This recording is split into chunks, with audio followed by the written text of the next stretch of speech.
네, 오늘 장 랭킹 5 시작해 보도록 하겠습니다. 오늘도 키워드 놓고 전략 고민 함께 해보시죠. 함께 해주실 두 분 먼저 소개해 드리겠습니다. 신한투자증권 황유연 PB팀장, 불사조 리서치 김진경 본부장 나와주셨어요. 두 분 어서 오십시오. 네. 안녕하세요. 자, 오늘 월요일 오후에는 어떠한 이야기에 주목을 해야 될까요? 매크로적인 환경에 좀 영향을 많이 받는 듯합니다. 오늘 가장 많이 상승한다라는 이야기가 나오는 키워드부터 한번 살펴보죠. 제약바이오 열어보겠습니다. 빅컷에 대한 기대감까지 시장은 지금 얘기를 하고 있는 상황입니다. 제약바이오에 대해서 지난주부터의 민감도가 시장에 좀 높아진 모양새인데요. 지금 자리 어떻게 보고 전략 고민해야 될까요? 첫 질문 황 팀장님께 드려볼게요. 오늘도 제약바이오에 대한 시장의 관심이 뜨겁습니다. 팀장님, 가장 큰 촉매제는 금리 인하에 대한 기대라고 봐야 될까요? 그런다면 궁금한 부분이 미국장에서는 금리 인하만이 아니라 경기 침체에 대한 우려도 나왔잖아요. 그 부분은 경계 안 해도 되는 건지, 그리고 이제 곧 FOMC가 나올 건데 추세를 보고 대응해야 되는 건지, 아니면 이벤트로 그 시기까지 바라보면서 제약바이오를 봐야 되는 건지, 금리 인하 관련돼서 제약바이오 어떻게 대응책 지금은 짜야 될까요? 제약바이오 대응하기가 쉬운 것 같으면서도 어렵고요. 그리고 대신에 리스크를 짊어진 만큼 또 수익의 기회도 굉장히 많은 섹터죠. 일단은 시장에서는 금리 인하 수혜로 받아들여지고 있는 것 같습니다. 그리고 미국에서도 바이오텍 회사들이 뭐 종목에 따라 조금 다를 수 있지만 미국에서도 간밤에 바이오텍 회사들이 굉장히 좀 좋은 모습을 지난 주말에 보여주고 있습니다. 근데 저는 뭐 전체적인 결들은 저는 비슷하게 생각은 하는데요. 올해 제약바이오의 상승, 특히 올 상반 여름부터의 지금까지 올라오는 그런 모습들은 과거에 단순하게 금리 인하가 됐다고 해서 단순하게 바이오 섹터가 좋다라는 것에는 맞는 부분도 있고 아닌 부분도 있다고 봐요. 근데 둘 다 뭐 긍정적인 부분이긴 한데요. 계속 말씀드렸던 것처럼 이제 우리나라의 바이오텍들이 단순하게 모멘텀만 가지고 올라가는, 예를 들어서 금리 인하다. 네. 또는 뭐 신약 개발할 것이다, 뭐 이야기 만들어 일상 통과했다, 뭐 이런 쪽의 이슈가 아니라 기존에 만들었었던 신약들, 플랫폼 기술들 이런 부분들이 바탕이 돼서 이제는 실제로 돈을 버는 구간에 진입했다라는 게 사실 저는 더 크다라고 봅니다. 그러니까 항상 보면 제약바이오 섹터들의 가장 큰 문제점 중에 하나가 자금 조달 이슈였거든요. 네. 근데 지금 몇몇 기업들은 여전히 뭐 자금 조달 이슈를 가지고 있는 기업들도 있지만 시장에서는 뭐 시비라던가 또는 다른 수단의 자금 조달 이슈가 나왔을 경우에 주가는 더 급등하는 그런 모습들을 좀 보여주고 있고요. 그거 반해 더 큰 기업들, 이와는 또 다르게 더 큰 기업들, 시총 더 큰 상위 종목들은 이미 내년 상반기면 실제로 돈을 버는 구간에 현금을 많이 쌓아둘 수 있는 구간에 진입을 합니다. 이 부분이 제약바이오가 2018년이나 15년 과거 우리나라 바이오텍이 3년에서 4년마다 돌아오는 주기와는 조금 다를 수 있다라고 생각하는 부분이 사실 이런 부분들인 거죠. 네. 지금 코스닥 시총 1등인 알테오젠도 예전에는 정말 작은 주가에서 정말 놀림도 많이 받았었어요. 다른 뭐 별명, 이런저런 별명으로. 근데 지금은 코스닥이 엄연한 1등이 됐고 지금은 우리나라를 대표하는 바이오텍이 됐던 것처럼 그 과정에서 과거 지난 10년 동안 우리나라 바이오텍이 성장하면서 이제 우리나라 바이오텍도 단순하게 소위 말해서 옛날 테마주에서 이제는 하나의 전형제 우리나라가 이제 돈을 벌 수 있는 영업이익을 쌓을 수 있는 섹터가 됐다는 점이 올 하반기의 가장 큰 특징이라고 봅니다. 분명히 하반기에 대주주 양도소득세 이슈와 관련해서 작년에는 10월부터 하락을 했거든요. 네. 10억이 됐든 50억이 됐든 연말 되면 분명히 대주주 이슈로는 분명히 조금 시장에 부침은 좀 겪을 거라고 보지만 내년까지 본다라고 하면 제약바이오 섹터들은 여전히 갈 확률이 좀 높았고요. 여기에 금리 인하 재료가 확실히 부스터가 되는 추가 모멘텀이 되는 거는 맞습니다. 그리고 올 하반기에도 이제 알테오젠을 비롯한 몇몇 기업들이 계속 라이센스 아웃이라든지 아니면 좋은 호재 뉴스가 학회에서 기대고 있는 부분도 사실이기 때문에 이런 부분에 대한 여러 가지 좋은 점들, 일단은 시장이 꺾어지지 않는 상황에서의 주도주 역할들은 계속 바이오텍들이 바이오 섹터가 계속 이끌어가주지 않을까, 한 축으로 이끌어가주지 않을까 그렇게 생각합니다. 그러면 금리 인하에 대한 기대감과 돈을 벌 수 있다라는 그 기대감이 다 맞물리면서 그간에도 쭉 올라온 종목들도 하반기에 추가 상승 가능성을 열어놓어도 된다. 지금도 진입 가능하다라는 힌트 주시는 걸까요? 지금 올라온 주식들이 꺾이면 바이오 섹터는 다 꺾인다고 봅니다. 그렇기 때문에 알테오젠을 비롯한 시총 상위 바이오들 그리고 이제 오늘 올라가기 시작하는 시밀러와 관련된 네. 종목들까지도 사실 삼성바이오로직스와 셀트리온이 좀 답답하긴 합니다만 이쪽까지도 하반기에는 기다릴 수 있다고 보거든요. 그렇기 때문에 일단 우선순위는 지금 가는 종목들이 하반기에도 더 갈 확률이 매우 높습니다. 예, 그리고 후발 주자들도 분명히 해볼 만은 한데 뭐 그거는 투자자들의 개 성향에 따라 달려 있겠죠. 그리고 수익률도 분명히 달라질 거고. 네. 그래서 시밀러가 지금 뭐 실적을 내고 있는 삼성바이오로직스 같은 경우에는 매매하시기 편할 거예요. 근데 상대적으로 마음은 편하지만 매매로 수익 내기가 좀 어려운 구간인 거죠. 그런 것처럼 이거는 투자자의 성향에 따라서 달려있다고 보고요. 하반기 여전히 아직까지는 또 언제 또 뷰가 바뀔지 모르겠습니다만 아직까지는 시장 주도주는 맞는 것 같습니다. 알겠습니다. 바이오시밀러 이야기해 주셨는데요. 이어서 김진경 본부장님과 조금 더 깊은 이야기 이 키워드로 해보도록 할게요.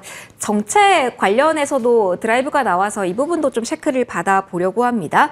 의약품 수출 2배 달성에 대한 목표치 2030년까지 제시를 했고 그리고 무엇보다도 삼상 요건 완화하겠다 이 부분에 시장은 많은 관심을 보이는 것 같아요. 이게 정책적으로 플러스가 될 수 있는 부분이라면 바이오시밀러에 대한 투자 메리트가 이전보다 훨씬 더 높아진 걸까요? 아니면은 섹터 전체로 가지는 영향력을 지금은 조금 더 주목해야 되는 걸까요? 일단은 분위기상으로 봤을 때는 이제 섹터 전체적으로 영향을 미치고 있지 않나라고 좀 생각을 해봐야 될 것 같습니다. 어쨌든 정책에 대한 지금 모멘텀을 가지고 있고 정부에서도 이렇게 여러 가지 어떤 규제적인 부분들에 대한 완화라든지 어떤 수출에 대한 얘기들도 좀 직접적으로 해주었기 때문에 이런 부분들을 다시 한번 경쟁력이 또한 두각을 나타내 주게 된다면은 기업적인 가치에도 상당 부분 영향을 미치지 않을까라고 봐야 될 것 같고요. 물론 지금 일단은 전체적인 분위기 자체가 이제 제약바이오주들이 오늘 자에서 유독 좀 빨간불을 좀 보여주고 있는 상황인데 이런 정책적 얘기도 있고 또 여기에 대해서 금리나 얘기도 있고 여러 가지 환경적인 요건들이 이 제약바이오주들이 좀 오를 수밖에 없는 요건들로 좀 만들어지고 있는 것 같습니다. 근데 이제 과연 이런 정책적인 모멘텀이 얼마만큼 이어질 수 있는지 그 부분이 가장 중요할 것 같은데 일단 정부에서 제시를 한 것은 이제 2030년까지 수출에 대한 부분을 언급했었는데 사실 2030년이 한 5년 정도 지금 남은 상황이거든요. 그렇기 때문에 이걸 길게 우리가 정책적으로 모멘텀을 계속적으로 받는다 이런 관점보다도 이런 소식으로 해서 좀 단기적인 이슈에 이런 기대감이 형성이 될 수가 있다 이런 부분에 대해서 조금 더 무게를 싣는 것이 이제 중요하지 않을까라고 생각이 들고 있고 사실 제약바이오주들이 어떤 이렇게 이슈라든지 어떤 금리에 따른 얘기라든지 이런 부분들에 대해서 상당 부분 영향을 받을 수가 있겠지만 결과적으로 제약바이오주들의 경우는 이 주가들이 천차만별로 좀 달라지게 됩니다. 그게 가장 큰 원인이 바로 제약바이오주들마다 이 각각 개별적인 내용들, 개별적인 어떤 신약 개발이라든지 아니면 인상에 대한 얘기라든지 여러 가지 개별적 이슈들이 더 민감하게 작용되고 있기 때문에 지금의 경우 이제 전체적인 분위기가 정책 모멘텀 흘러가고 있지만은 결과적으로 제약바이오주의 경우는 이 개별적인 모멘텀이 더욱더 중요하다라고 좀 보셔야 되시기 때문에 일단은 물론 재료는 있다고 판단되고 있지만은 각각 종목들마다 기업에 대한 가치라든지 실제적인 어떤 성과라든지 이런 부분에 대해서 우리가 조금 더 눈여겨볼 필요가 있지 않나라는 점 말씀을 드려보도록 하겠습니다. 본부장님 역시 제약바이오와 같은 경우는 개별 이슈라는 이야기를 해주셨는데 그러면 학회를 볼게요. 폐암학회 이야기가 나오는 가운데 유한양행 이쪽에 관심도가 지금 높잖아요. 그럼 다음 타자로 본다면 당뇨학회가 유럽에서 예정이 되어 있습니다. 워낙 이 당뇨에 대한 키워드, 비만에 대한 키워드를 우리 시장에서 민감하게 받아들이고 있기 때문에 궁금해요. 15일이면 얼마 남지 않았거든요. 또 비만 대책 같은 경우 정부 측에서 마련한다라는 이야기도 있고 해서 15일 전후로 해서 관련된 당뇨, 비만 쪽에 대한 조금 더 관심도를 지금 높여도 괜찮은 시기인지 이 점도 한번 체크받고 싶습니다. 네, 일단은 뭐 가장 큰 굵직한 이벤트라고 할 수가 있기 때문에 이 이벤트가 얼마 남지 않은 만큼 관련된 키워드에는 우리가 좀 더 주목을 해보시면 좋으실 것 같습니다. 네. 그리고 이 키워드를 가지고 좀 단기적으로 전략을 세워보시는 것도 유효하다라고 좀 판단을 해볼 수가 있을 것 같고요. 대체적으로 이렇게 중요한 학회를 좀 앞두고 있을 때는 제약바이오주들이 이 관련주들 내에서 좀 들썩이는 모습들을 좀 많이 나타내 주었거든요. 그렇기 때문에 종목이 오를 수 있을 만한 단기적인 재료로 활용을 해보셔도 좋다라고 좀 말씀드리고 싶고 다만 이벤트가 끝나고 난 뒤에 과연 제약바이오주를 어떤 방향으로 흘러갈지에 대해서 우리가 이 부분이 또 가장 중요할 것 같습니다. 뭐 세론에 대한 현상이 나올 수도 있고요. 있고요. 아니면 여기에 대해서 어떤 추가적인 기대감이 나올 수도 있고요. 이런 어떤 이제 관심도가 좀 높아지느냐에 따라서 주가에 대한 움직임도 많이 갈라지는 경우가 많기 때문에 이벤트를 앞두기 전에는 이벤트가 진행되기 전에는 우리가 충분히 키워드에 조금 더 집중적으로 전략을 세워볼 수가 있겠지만은 이벤트가 마무리가 되고 난 뒤에는 오히려 혹시나 모를 세론에 대한 현상들 이런 부분에는 조금 더 리스크 관리에는 주의를 하실 필요가 있으실 것 같습니다. 알겠습니다. 민감도가 높은 시장이니만큼 전략 조금 더 세심하게 짜야 된다라는 조언까지 함께 받아봤습니다. 정책으로 키워드 좀 이동을 해보려고 합니다. 여기에서 오는 이야기들이 오늘 상당히 많거든요. 먼저 열어보도록 하죠. 대주주 양도세 기준 이달 확정될 것이다 라는 이야기가 나왔습니다. 시장의 가장 큰 불확실성 중에 하나가 바로 이 대주주 양도세 기준이었는데요. 관련해서 오늘 증권주가 흐름에서 영향받는다라고 봐야 될까요? 금리 인하에 대한 기대감, 앞서 제약 바이오도 영향 준다라고 말씀을 드렸는데 증권 역시 마찬가지겠죠. 유동성이 더 풀리는 거니까요. 팀장님과 이야기해 볼게요. 금리 인하기 그 추세라고 보는데 대주주 양도세에 대한 불확실성이 사라진다면 이 과정으로 오늘 증권주 움직이는 건지 여기에 대한 기대감을 키워도 될지 궁금합니다. 어떻게 보실까요? 금리 인하 이슈로 우리가 금리 인하에 증권주가 좋다는 거는 어떻게 보면 교과서적인 내용이죠. 네. 금리 인하를 하게 되면 증권사들이 워낙에 채권을 많이 가지고 있기 때문에 가격이 상승해서 이제 장부가 이익이 많이 늘어나기 때문에 그런 결과입니다. 그런데 오늘 보면 사실 증권주마다 조금씩 갈립니다. 확실히 좀 갈리는 부분들이 좀 있고요. 자사주 비율이 높은 종목들이 훨씬 더 시장에서는 또 각광을 받는 것 같습니다. 그리고 종목별로마다 많이 다르기 때문에 배당이라던가 말씀해 주셨던 이런 정책에 대한 이런 부분들이 시장에서는 각 증권회사, 상장된 증권사별로 수혜를 많이 생각하고 있는 것 같아요. 근데 이제 여기서 어떤 걸 매매해야 되느냐인데, 네. 자사주 비율이 높은 증권 주식들을 보면 사실 거래량이 많이 없어요. 매매하기가 참 까다롭습니다. 이런 부분들까지 고려하시면서 매매를 하셔야 되는데 사는 건 살 수 있거든요. 네. 근데 만약에 정책이 엇갈려서 나왔을 경우에 우리 매도할 때 우리가 가끔 10시 반이라던가 오후 1시 반 투매 나올 때 상대적으로 더 많이 세게 빠지는 경향들이 좀 있습니다. 그런 부분들은 충분히 매매하실 때 리스크 관리를 하시면서 내가 소화할 수 있는 부분만 매매를 하셨으면 좋겠다는 말씀 드리고요. 대주주 양도소득세와 관련된 내용이 오늘 오전에 또 나왔습니다. 뭐 구간별로 차등으로 적용하겠다 이런 부분들인데 제일 중요한 거는 빨리 결정돼야 됩니다. 네. 추석 이후까지 지나고 나면 큰 의미가 없고요. 작년에도 10월 중순부터 대주주 양도소득세 회피 물량이 10월 중순부터 나왔기 때문에 추석 이후로 넘어가져 버리면 이게 대주주 양도소득세 때문에 빠지는 건지 아니면 섹터 자체가 많이 올라와서 빠지는 건지 구별하기 좀 어려워져요. 그리고 일부 많이 올랐던 코스닥에 있는 기업들은 10억이 됐든 50억이 됐든 영향은 분명히 있을 거라고 봅니다. 그렇기 때문에 일단은 빨리 일단 우선 시장의 불확실성을 제거하기 위해서는 대주주 양도소득세의 기준을 최대한 빨리 정해주는 게 일단 1번인 것 같고요. 그리고 정해진다라고 하면 종목별로 또 오늘 올해 많이 올라갔던 종목별로 하반기 추석 이후에 전략을 다시 짜봐야 될 것 같습니다. 다만 오늘 코스닥에서 많이 올랐던 섹터들, 네. 코스피 말고 코스닥에 있는 종목들은 50억이 되다고 하더라도 시장의 영향은 연말에 있긴 있을 거라고 봅니다. 50억이 돼도 작년에도 있었고요.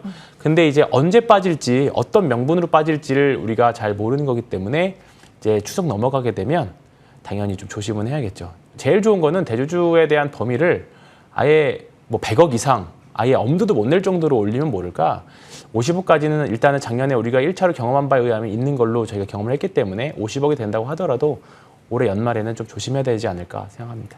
결국은 그럼 팀장님 지금 자사주 비중 높다. 그러면서 이전에 한 차례 강력한 랠리를 펼쳤던 종목을 지금 적극적으로 사모으는 거는 메리트가 그렇게 있지는 않다라는 이야기시네요. 아닙니다. 지금 장기적으로는 저는 메리트 있다고 봐요. 장기 메리트 있는데 예를 들어서 뭐 작은 자사주 비율이 높은 소형사 보면 하루에 매매 거래량이 10만 주 정도밖에 안 돼요. 그렇기 때문에 많이 사면 결국은 내가 산 만큼 내가 주가를 올리는 경우도 나올 수 있거든요. 네. 자금 여력이 있으신 분들은. 근데 반대로 팔 때도 고민을 해보셔야 된다는 거죠. 그렇기 때문에 연말이기도 하고 해서 이런 주식들 매매하실 거면 떨어졌을 때 투매 나오는 거를 받는 전략이 낫지 않을까. 내가 사서 공격적으로 올리기보다는 뭐 종목에 따라 좀 다를 수도 있습니다. 뭐 대형 증권사들은 거래량도 많이 있으니까. 근데 이제 내가 들어가는 이유, 매수 컨셉에 대한 부분을 확실하게 좀 잘 알고 왜 샀는지 또는 그 산 컨셉이 소멸이 됐는지 안 됐는지 그걸 잘 보시면서 매매해야 해서 좀 까다로운, 오히려 저는 까다롭다라고 봐요. 거래량도 없고 매매하기 어려워서. 그렇기 때문에 각 종목마다 좀 다르게 적용해서 봐야 되기 때문에 이렇게 말씀드렸습니다. 알겠습니다. 언제 잡느냐 그 타이밍이 중요할 것 같다라는 이야기까지 더해 주셨고요.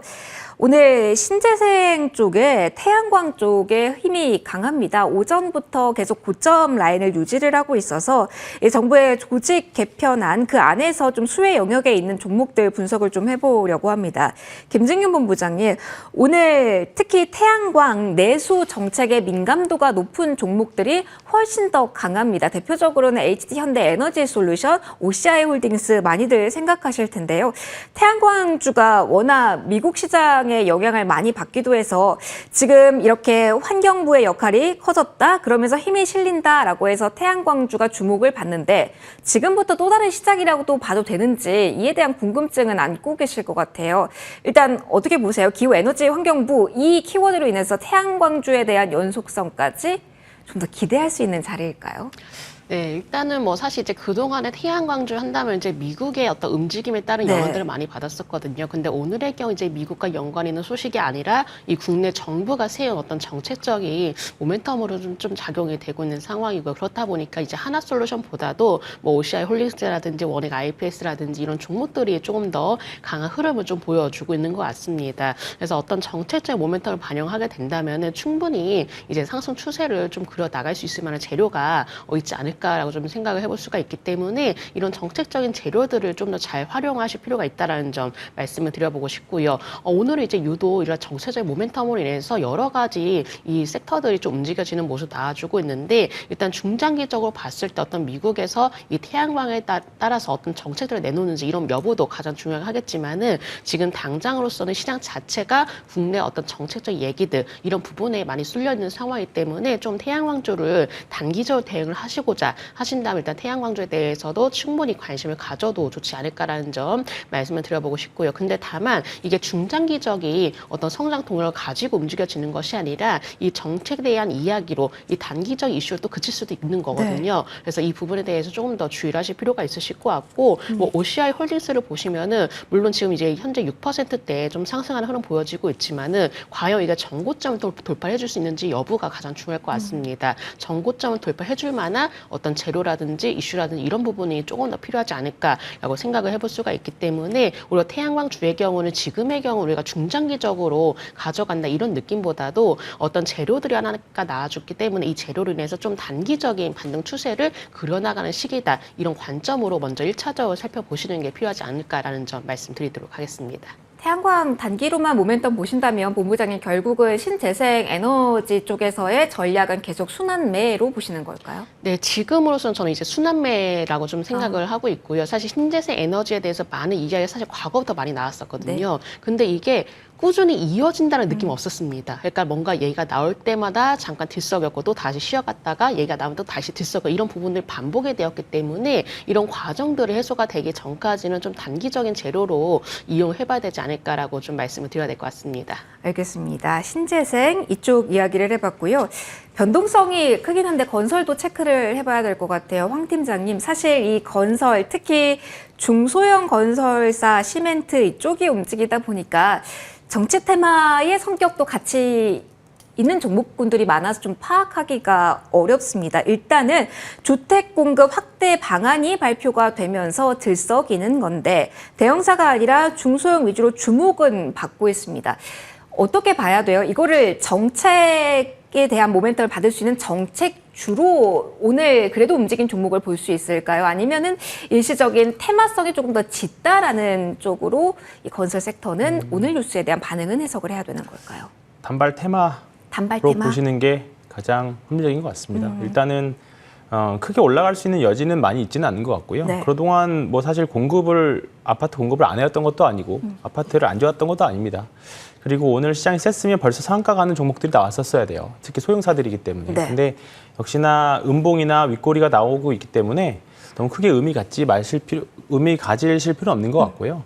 올라가면 올라가는 대로 사실 이런 쪽은 투자라기보다는 약간의 베팅에 더 가까운 것 영역이다. 같습니다. 예, 그래서 특별하게 분석을 하시기보다는 정말 단기로 매매, 변동성을 이용해서 단기 매매를 하셔야 되는데 그 정도도 보여주지 않고 있거든요. 예, 큰 의미가 없는 테마라지 않을까 저는 생각합니다.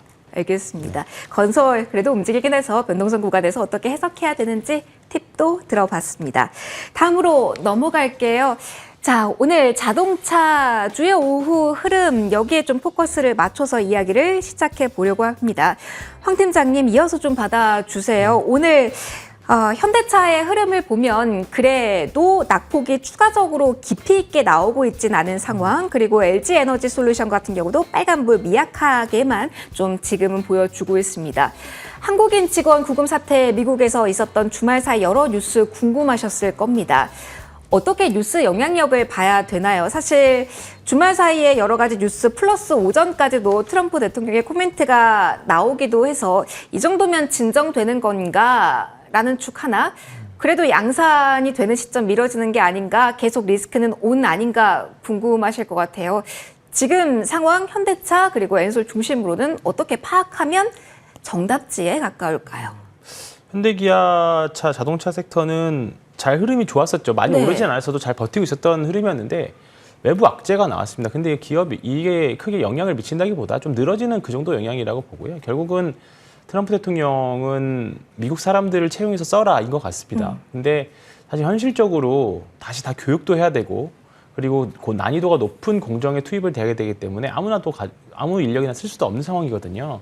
그러려면 분명히 그 상황에 대한 부분들, 그리고 현대 그동안 우리나라 미국에 진출해 있던 우리나라 기업들이 이런 비자를 가지고 그동안 계속 해왔던 부분들이 있는데 갑자기 들이닥쳤다는 거는 고도의 계산이 트럼프 대통령이 있었겠죠. 자기네 말씀드렸던 것처럼 미국인을 써라. 근데 이런 부분에 대한 이제 절충이나 합의는 앞으로 나올 거라고 봅니다. 그래서 긍정적인 방향으로 해석을 하자면 일단은 지금은 보유를 하고 계시다가 여기서 다시 11선이든 21선이든 다시 추세 때 위로 올라오면 그때 더 사셔도 전 좋을 것 같다라고 보고, 왜냐하면 또 악재 하나를 견뎌낸 거잖아요. 네. 그러면 이 종목은 세다라는 게 한 번 더 시장에 각인이 된 겁니다. 그렇게 되면 다음에 나온 호재에는 분명히 더 세게 반응할 거기 때문에 그렇게 보시는 게 더 맞을 것 같고요. 만약에 지금 신규를 매수하는 거는 만약에 성공해서 올라가면 수익이 더 많이 나겠지만 아닐 수도 있거든요. 제가 말씀드렸던 거와 반대로 이거를 좀 더 악재로 더 해석을 하고 주가가 밀려버린다고 하면 지금 시장에서는 손익비가 그렇게 썩 좋은 위치는 또 아닙니다. 더 밑으로 밀릴 수 있는 환경에 좀 처해 있기 때문에. 그렇기 때문에 지금 구간에서는 향후에 어떻게 교섭이 되고 협상이 되는지에 따라서 저는 조금 더 긍정적으로 되지 않을까 하는 개인적으로 생각은 하고 있는데, 아닐 것도 우리가 매매를 투자를 하면서 생각은 해봐야 되잖아요. 네. 그래서 현대차, 기아차 그룹은 이번에 만약에 주가가 다시 위로 올라온다고 하면 이전 주가 한 일주일 전 주가대로만 올라온다고 하면 지금부터는 좀 더 공격적으로 매수를 해도 되지 않을까 생각이 들고요. LG엔솔 같은 경우는 이 뉴스와 상관없이 원래부터 추세는 별로 좋지 않았습니다. 그렇기 때문에 2차 전지 섹터 관련해서는 일단은 좀 보수적으로 이 뉴스와 별개로 보수적으로 계속 보시는 게 좋을 것 같습니다. 그럼 팀장님, 지금 교섭이 아직 더 진행될 것이다 라고 한다면 관세에 대한 리스크도 아직 마무리되고 서명되진 않았다라는 부분까지 다시 한번 우리가 수면 위로 올려서 생각을 해봐야 될까요? 그게까지는 해석할 필요는 없는 것 같아요. 이미 1분기부터 관세에 대한 이슈로 한국이나 일본 자동 완성차 기업들은 판매량 감소를 이미 겪어왔어요. 네. 겪어왔고 이제 그거를 주가가 잘 버티고 악재로 먼저 선 인식해서 주가 버텨왔기 때문에 관세에 대한 부분들은 지금 크게 영향을 미치는 것 같지는 않고요. 아까 잠깐 본부장님께서 태양광주 말씀해 주셨는데 이것도 사실 트럼프 대통령이 한마디 했다가 폭락했었잖아요. 했다가 결국 다시 또 올라오는 그런 그림들이기 때문에 지금 구간에서 외교적인 문제, 그다음에 대통령이 어떤 코멘트를 할지에 대한 예상을 하고 매매를 한다는 것 자체가 불가능합니다. 그렇기 때문에 일단은 흐름이 먼저 그렇게 될 경우에 가장 우리가 먼저 봐야 될 건 가격이라고 본다고 하면, 가격이 올라오면 악재는 다 해소가 된 거다, 그렇게 보시면 되겠습니다. 알겠습니다. 같은 결의 질문 김진경 본부장님께도 드려볼게요. 본부장님의 시선으로는 악재 이 정도에서 추가적으로 내려가진 않을 것이다 라고 보시는지, 플러스 사실 그러면 미국에 투자하고 있는 기업들 전반에 또 영향을 미칠지, 마스카 프로젝트가 또 대표적일 것 같고요. 미국에 대한 그 의존도가 높아서 그에 따른 기대감으로 올라온 기업들에 대한 주의도 지금 또 한 번 필요한 구간일까요? 지금 당장 어떤 흐름으로 봤을 때 사실 주가의 경우 생각보다 어느 정도 방어는 해내주고 있다 이런 느낌을 좀 받고도 있거든요. 그렇기 때문에 뭐 추세를 완전히 무너뜨리지 않는다면 일단 지금은 이 구간에서 어느 정도 좀 더 눈치 보여 이어지지 않을까, 좀 더 관망 심리가 짙어지지 않을까라고 좀 생각을 해볼 수가 있을 것 같고요. 이런 상황을 좀 완전히 해결이 된 부분은 아닙니다. 그렇기 때문에 이 과정 속에서 어떻게 해결 과정을 찾는지 또 어떻게 마무리가 될 것인지 이런 부분들을 좀 더 지켜보고 다시금의 어떤 흐름이라든지 방향성을 좀 찾고자 하는 그런 부분들이 나타나지 않을까라고 좀 생각을 해봐야 될 것 같습니다. 그렇기 때문에 어떤 조금 이런 이제 외교적인 부분들이 지금 불거진 상황이기 때문에 완전하게 이렇게 좀 주가 조정이 나왔었던 관련주의 조정이 나왔던 부분들이 단기간에 반등이 이루어진다 이런 부분까지는 좀 예상하기는 좀 어렵지 않을까라고 생각이 들고 있고요. 지금의 경우는 뭔가 다시금 투자 심리가 회복이 되고 또 다시금 이제 주가가 반등이 나오기 위해서는 어느 정도 좀 해결에 대한 분위기가 좀 이루어져야 될 것 같습니다. 그렇기 때문에 우리가 이렇게 좀 피해가 예상되는 종목들 그리고 우려감이 좀 짙어지고 있는 종목들 지금 이제 주가가 조정이 나왔다라고 해서 섣불리 진입을 한다라기보다도 지금 어떻게 해결이 되고 있는지 어떻게 뭐 트럼프 대통령이라든지 이런 발언들에 대해서도 조금 더 유심히 살펴볼 필요가 있다는 점 말씀을 드리고 싶고요. 지금으로서는 우리가 조금은 당분간은 좀 관망세가 이어져야 되지 않을까라는 점 말씀을 드려야 될 것 같습니다. 알겠습니다. 계속 뉴스 팔로우업 꼼꼼하게 체크 저희도 해둘게요. 네 번째 이야기로 넘어갑니다. IT 섹터 내에서 반도체 중심으로 좀 이야기를 풀어가 볼 텐데 미국 투자 관련 이슈 짧게 좀 짚고 그리고 개별적인 종목군에 대한 이야기로 넘어가 볼게요. 황 팀장님 일단 여기도 궁금합니다. 삼성전자, SK 하이닉스 역시 미국에 투자를 단행하고 있는 진행 중이기 때문에 타격은 없을지 궁금해요. 오늘 오전에는 사실 삼성전자, SK 하이닉스 외국인의 매수세가 좀 강하게 들어오면서 단단하게 오름세를 보여주다가 지금 현재 구간에서는 조금 많이 상승폭이 두 기업 모두 반납이 된 상황이거든요. 걸림돌이 있는 부분이 있는 걸까요? 한번 살펴주시죠. 하이닉스 이제 9월달 말경에 이제 H뱅과 관련된 테스트 HBM4 예약 그 구매 계약 관련 이슈가 좀 나올 거란 기사가 술술 나오고 있습니다. 네.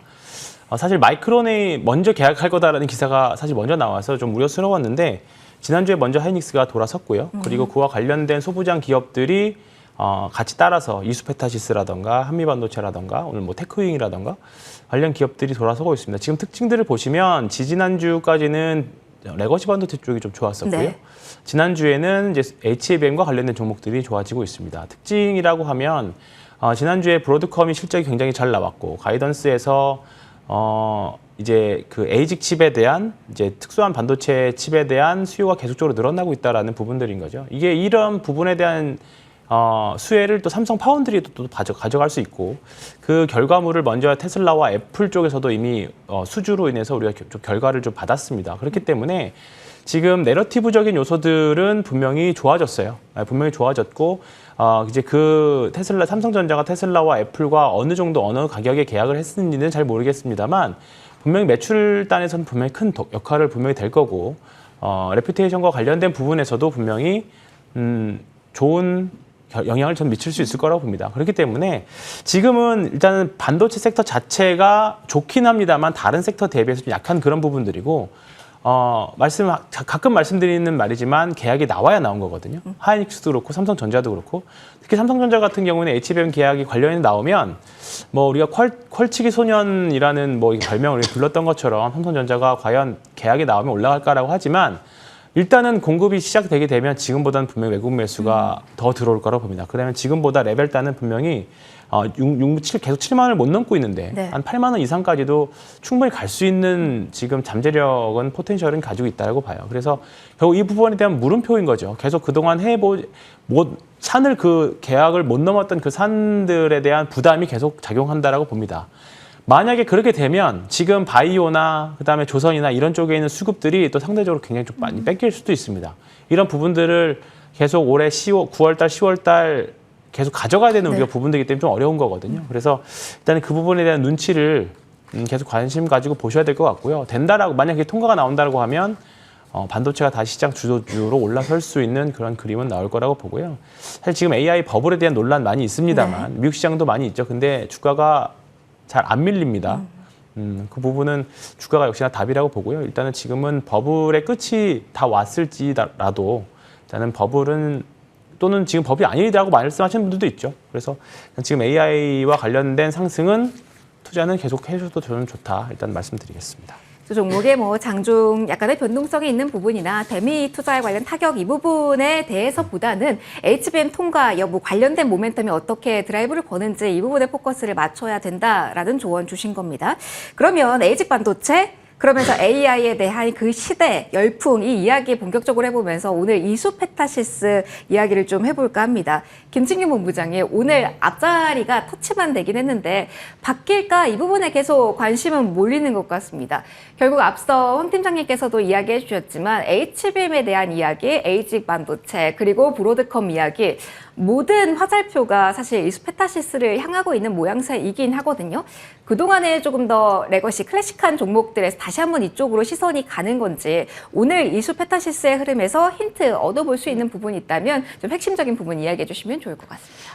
지금 이제 이수페타시스가 어떻게 보면 이제 리포트의 영향으로 주가 네. 급등세를 좀 보여지는 거거든요. 근데 전체적인 어떤 환경들 그리고 지금 흘러가고 있는 분위기 이런 부분들로 봐서 저는 추가적인 상승이 이어지지 않을까라고 좀 말씀을 드리고 싶습니다. 워낙에 반도체 자체가 좀 고성능화가 되고 있고 그러다 보니까는 이 MLB 기판 쪽에 대해서 수요 증가가 긍정적으로 나와주고 있다 보니까는 전체적으로 이제 이수페타시스의 어떤 실적 그리고 기업에 대한 성장 동력 이런 부분에 더욱더 집중이 되고 있다라는 점 참고를 해주시면 좋으실 것 같고. 일단은 이수페타시스가 일단 7만 원 돌파하느냐 아니면은 좀 여기서 막혀져 이런 부분이 가장 중요할 것 같은데 지금 상황으로 봤을 때는 현재 이제 외국인의 매수에도 유입이 되고 있는 상황에서 좀 거래량까지 좀 나와주고 있기 때문에 저는 지금의 경우는 이수페타시스가 이런 추세적인 흐름만 잘 자리를 잡아준다면은 7만 원 선의 경우 무난하게 돌파하지 않을까라고 좀 말씀을 드려야 될 것 같습니다. 이평선이 서서히 좀 정배열로 바뀌고 있는 과정인 상황이고 여러 가지 긍정적인 소식들 그리고 업황에 대한 기대감들 이런 분위기들 나와주고 있기 때문에 이수페타시스만 놓고 봤을 때는 충분히 기대치 이상으로도 좀 바라볼 수 있지 않을까라고 생각을 해볼 수가 있을 것 같고요. 다만 이 시점에서는 사실 이제 7만 선을 좀 강하게 돌파를 하는지 여부를 좀 제일 먼저 확인을 해줘야 될 것 같습니다. 이 7만 선을 돌파하지 못하고 조정이 나왔을 때 다소간 시간이 걸릴 수가 있기 때문에 1차적으로 7만 선 돌파 여부를 확인하고 난 뒤에 다시 좀 전략을 세워보시는 게 좀 더 필요하지 않을까라는 점 말씀드려보도록 하겠습니다. 오늘은 반도체에서 조금 더 시간 써볼까 봐요. 황 팀장님 하나만 더 봐주세요. 오늘 네. 리포트 영향이 강해서 앞서 김진규 본부장님과 이수페타시스 봤는데 두산 역시 리포트 영향으로 움직입니다. 리포트 영향으로 움직일 때는 해석이 꼭 듣고 싶어서요. 지금 구간이 적기라는 이야기에 화답해도 괜찮을까요? 뭐 맞습니다. 근데 그림으로 차트로 보기에는 사실 제가 관심 있게 보는 종목은 아니라서 이게 지주사로 올라가는 건지 아니면 다른 이슈로 두산 로보틱스에 대한 이런 부분으로 올라가는 건지까지는 좀 봐야 될 것 같아요. 근데 오늘은 일단 기준으로는 리포트 영향으로 올라가는 것 같습니다. 다만 좀 상당 한 5만 원, 한 60만 원 정도가 굉장히 좀 버거워 보이기는 해요. 지금 일단은 이평선도 좀 역별인 상황이라서 충분히 차익 실현 욕구가 나올 수 있는 상황이기 때문에 네. 대체제가 좀 더 낫지 않을까 개인적으로는 그렇게 생각합니다. 알겠습니다. 종목군에 대해서 조금 더 오늘은 시간 써봤고요. 오늘은 랭킹5 여기서 마무리해야 될 것 같습니다. 두 분과 함께했습니다. 황유연 팀장님, 김진규 본부장님 인사드릴게요. 고맙습니다. 네.